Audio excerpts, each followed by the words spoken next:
Hello everyone, আমার চ্যানেলে তোমাদের সবাইকে আবারও স্বাগত। তো সেদিন গিয়েছিলাম বন্ধুর সাথে ওদের বাড়ি, মানে আমার পিসির বাড়ি। পাড়াতেই একটা রাধা মাধবের মন্দির, আর তারপরেই আমার পিসির বাড়ি। তো দেখো ওদের টিয়া পাখিটা কত সুন্দর।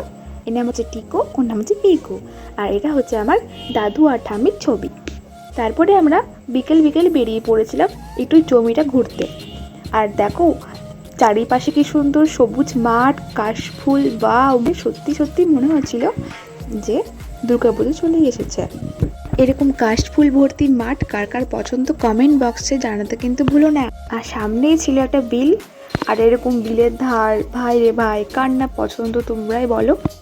আর আমাদের এখানে তো সেরকম কিছু দেখা যায় না, এরকম কাশফুল ভরা মাঠ, জমি। জায়গাটার নাম হচ্ছে ভাকুড়ি। হ্যাঁ, এটা হচ্ছে সেখানকার একটা মন্দির, শিব ঠাকুরের মন্দির।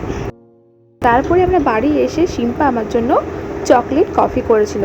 তো গাইস, এটা কিন্তু একটা পুরনো একটা ভিডিও ছিল যেটা আমার গ্যালারিতে ছিল, যেটা আমি এখন চোখে পড়তে ভাবলাম যে এটা পোস্ট করা যেতেই পারে। এটা কফিটা খেতে বেশ সুন্দর হয়েছিল, যেটা ও 2 কাপ মতন বানিয়েছিল।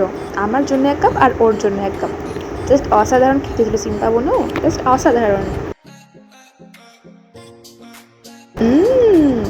এতদিন আমি ওকে খাইয়েছিলাম আমার বাড়িতে আসলেও, আর এখন ও আমাকে খাওয়াচ্ছে ওর বাড়িতে গিয়ে। তারপরে আমি ফ্রেশ হয়ে নিলাম, মুখ টুক ধুয়ে নিলাম। দেন দেখলাম সিম্পা ওর গপু সোনাকে মশারি টাঙিয়ে দিয়েছে, ওকে ঘুম পাড়াচ্ছে। আর তারপরে পিসিমণি রান্না হয়ে গেছিলো, তো রুটি আর আলু তরকারি করেছিল, আর 1 পিস মাছ দিয়েছিল। তো দারুণ জমিয়ে খেলাম। আমাকেও খাইয়ে দিল আর আমিও ওকে খাইয়ে দিলাম। আমাদের দিদি বোনের ভালোবাসা সবসময় দেখতে পাও তোমরা, এখানেও তাই।